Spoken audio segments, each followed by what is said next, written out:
Hello everyone, I hope you guys are doing well. My name's Eva and I want to thank you for joining me here. Boy howdy, what an insane energetic and physical environment we are all projecting from us collectively at this time as it changes. I'm sure that you are experiencing just a whole lot, and it might not be easy. And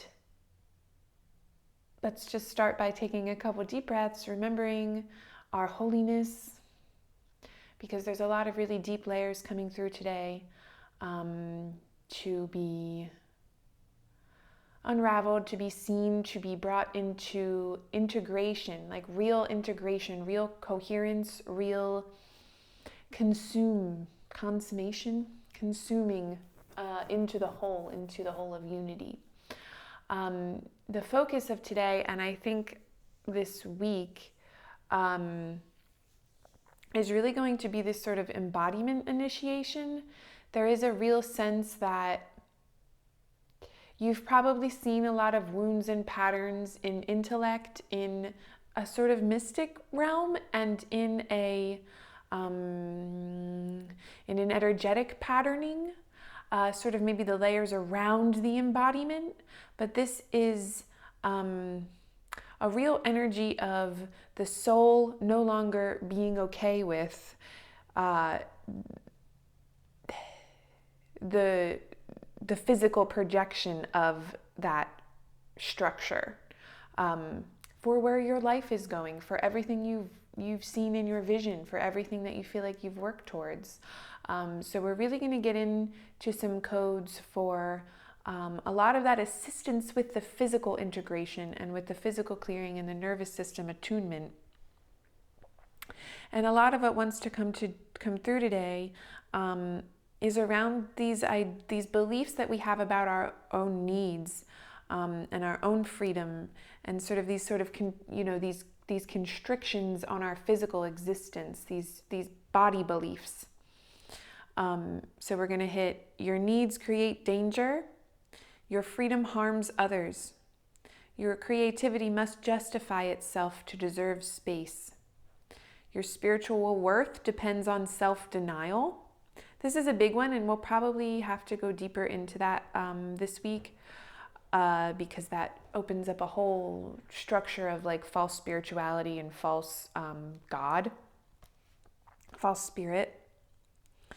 And then that kind of goes hand in hand with wanting a life that is somehow less, wanting a physical expression, wanting certain things in physicality.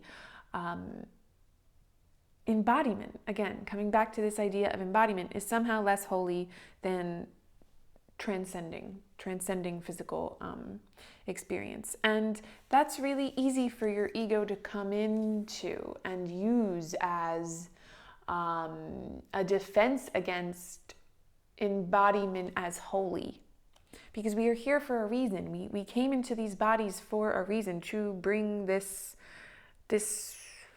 more enlightened spiritual perception into this form, to transform the form through the experience of the physical.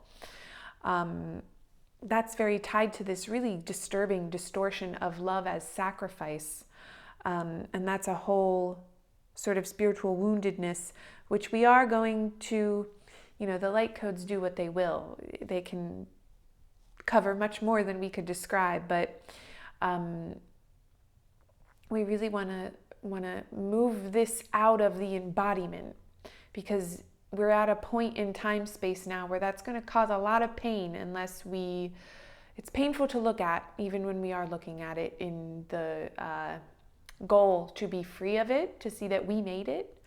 And that we can unmake it as we sort of bring it back to that fires of Mordor, right? We bring it back to where it was made to be consumed. But as we move through this time space, as we move through this evolution, if we are denying this, if we continue to deny our own self for the sake of something other, what we believe as something other, it's going to be even more painful. So we really want to reveal these beliefs that our aliveness is a burden, or it will get us in trouble. That's huge. This identity structure, again, this identity structure with all of these beliefs this conditioning of survival by erasing yourself. This is falling away, and this is why it feels so unbearable to be in certain situations that are still kind of projecting from that structure in your physical life, because the physical is really the last thing that changes. So we really want to get into that nervous system embodiment around needs, around your own humanity. Holiness through incarnation. You don't become more awakened by chronically overriding your own humanity. And it's subtle. Sometimes it's really subtle how we get into that. And we also want to consciously be aware of neutralizing anger, blame, and attachment to the symbol or symbols of that constriction in your physical life. So you could archetypally be playing this out with a parent, with a partner, with colleagues, your relationship to your work, your relationship to the space that you live, the geography, the government, huge, military structures, religious structures, all of these things. We really want to get out of that attack and defense. We really want to get out of that oppositional duality, so that we can really be free of it, not to negate the humanity, not to negate the experience, but to see how we really bring healing into it. And that's a subtle difference. And that's an advanced sort of skill. So and I'm going to go into the member session after this and focus all on the same things. So if you feel like you want to go deeper into this work, if this feels really relevant for you, you can join us there. There's also one-on-one sessions are available this week until probably Thursday. And then I have a bachelorette party this weekend. My cousin's getting married. And then next week they'll be open again. So there are many ways to work together. There are many ways to go deeper into this immersion, because right now we're really focused on this embodiment of the higher mind, the embodiment of this enlightened perception. And the way that we do that is to really somatically get in there with the codes, with the sound and the light healing, to really restructure some of that, so we're not really deeply holding on to it in the physical, a real embodiment initiation, because you might be going through something very, very difficult and you might have been brought around to something again that is causing you to really blame yourself or be hard on yourself for, or feel like you don't understand, or feel like you're being brought backwards, or feel like you're being punished. But we really don't want to fall into those traps, because that's a trap of more self-abandonment. You know, I think a lot in the spiritual teachings that get shared and then have lost a lot of their embodiment context and a lot of their context of actually living in a human body while we live these mystical truths, while we live these lessons, is to reach some kind of state of perfection before we can have X, Y, or Z, or that it will produce a kind of peacefulness that is never triggered again. I can, this belief that I can only be myself when conditions are perfect. We want to translate that into my essence remains intact even inside triggering environments, even when I'm still learning lessons, even when I'm still healing. Can I remain connected to myself while I am triggered? Not this work is supposed to make it so I'm never triggered again and I'm failing if I'm triggered. It's, can I remain aware of my essence, my truth, my true beingness while I am walking through this dream, through this physical realm that is changing, that is bringing up all of this structure that was built in defense against that true self. We really want to reveal here where our selfhood is still unstable under this emotional pressure, so that we can stabilize it, not so we never feel anything negative ever again, although that is the goal, the ultimate goal, but that is of a formlessness, yes? We are still here in form. We're not popping off into formlessness yet. We are evolving this form back into wholeness. And that's a journey. So just in the living of your actual life, to bring more peace into that living, rather than to use spirituality as some kind of tyrannical ego system, that you can be in difficult moments, you can be with people who trigger you, you can be in circumstances that you wish were different, without kind of really reacting in a way that is harmful to the self. So we're just taking some nice deep breaths.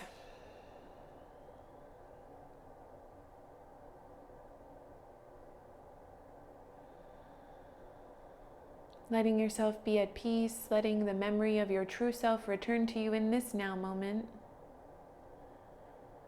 To be further embodied, this further soul embodiment, working with the energy of the sun, working with our earthly mother, working with all of these plasmic sort of guardians is what wants to come through, but these plasmic energies, these plasmic expressions, this sort of new evolution of form, not new, it has always existed here in this universe, but new to us and by the way of where we see ourselves from and identifying ourselves with it. Kina yonyoru inyam hu orrohio yosochinyan da yisio orrukunyan da hina sinsitia tokoru ishitia takinandia sotsorru kunindi tiomorruku ayo shonoto amayani hi aorru kunamatraya suchia trainian da yorro tuyorruku tia porruku toya hinyan dayasi. So we're calling to mind beliefs that self-assertion is dangerous, that boundaries should make us feel guilty, that visibility will be followed by punishment, and that desire, by the way of simply wanting to have a physical life where certain things happen, is selfish, or your needs are selfish. Needs by the way of privacy, space, time.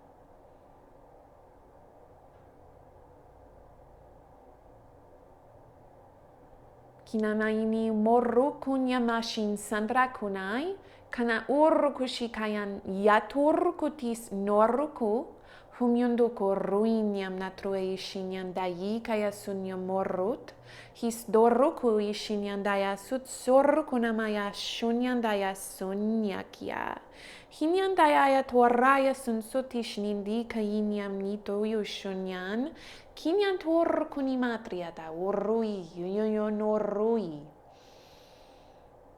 Take that spiritual sight that you have expanded into, that mystical sight, that energetic sight, that higher dimensional, if you will, sight around and within, and let that flow into the embodiment. Really let that be rooted into the embodiment. Open. See that space opening. See those codes. Imagine them. There's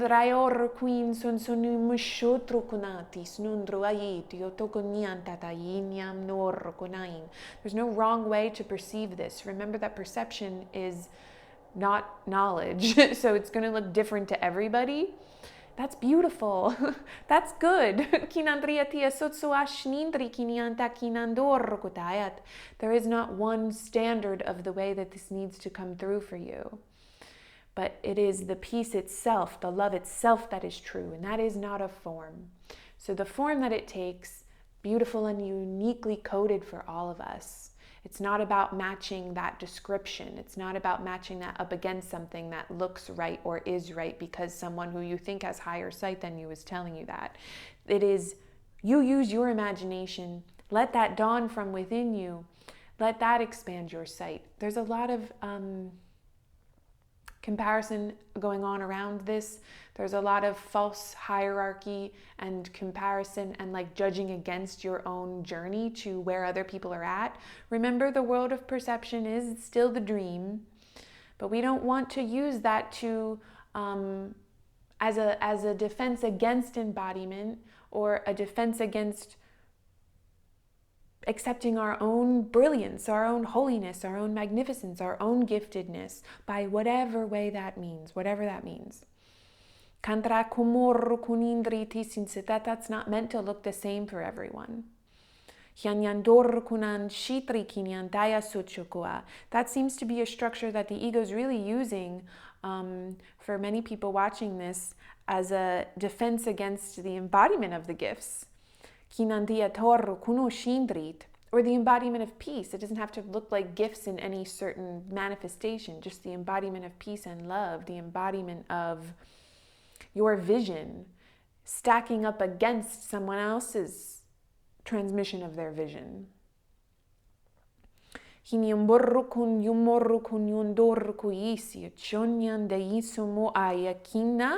Kandata kina to ua shima unso kuna tanta taya orguisios san sandrait yomo ruhitai hinyan dashon doa riki. And so this is kind of coming from, we want to go a layer deeper here into this sort of idea that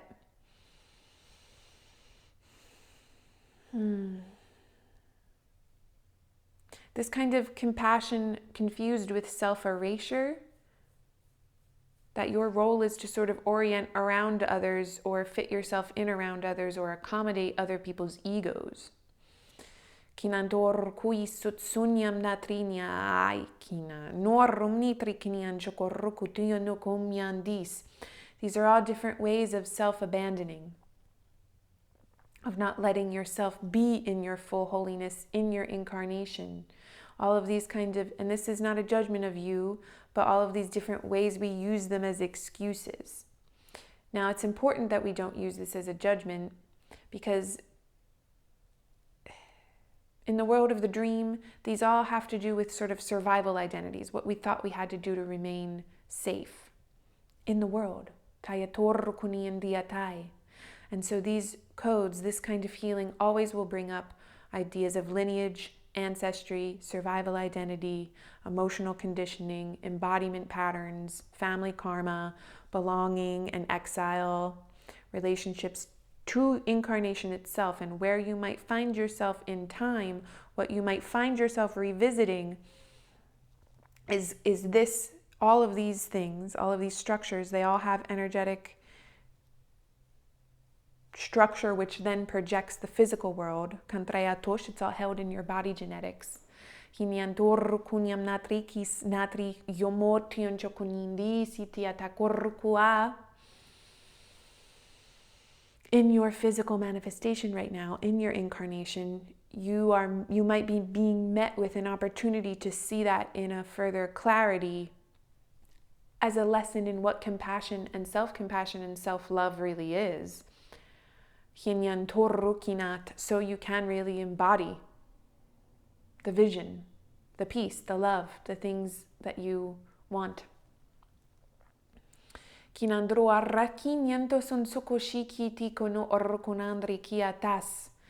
you are meant to have them, but you manifest them by way of knowing that you are already them, that you are to have and be, right? We've said this many times. Having and being to spirit are one thing. So it's to reverse that current of seeing yourself, grasping it from without yourself. It's not something you achieve. It's something you really let yourself be. But while there are all of these beliefs, while we're still holding defense against really somatically working out the wound rather than just sort of seeing it, understanding it, this sort of difference between understanding a wound intellectually or even energetically sort of witnessing it, and your physical body no longer organizing reality around it. And that's that structure now that really feels urgent to be seen, because we are at this place in time right now, time and space on Earth and in the galaxy and in the universe, that it's a pivot point. We know this, right? And so the body, extrapolated out toward the planetary consciousness, the planetary body, the galactic physical expression, is no longer organizing around these false principles. Globally, in the planetary body, in the physical timeline, galactically, in all the different connections there within, and all of the different beings and different expressions and different dimensions of life that are coming back into our awareness, coming back into communication with these bodies and this planet. All of the societal structures, all of it, the sun, certainly no longer orienting around any kind of thing that it used to be. The time is now, like now is the time for this. So don't resist it, don't resist the embodiment, and don't resist the embodiment of discomfort while you sort of are making space for the enlightened belief. Okay, I think we're going to end that here. I'm going to stop this video and just immediately start recording the member session for this week, which is going to be focused on all these things. Probably we'll just go much deeper into a codal transmission. So if that's something you're interested in, you can join us over there. It's only a few dollars a month. We do longer sessions every week. Again, if you feel called deeper into the work, we can do live one-on-one sessions. We can do them remotely. There's written sessions. There's personal trance recordings. There's lots of trance recordings available in the subscription, and then they're released at least a couple times a month.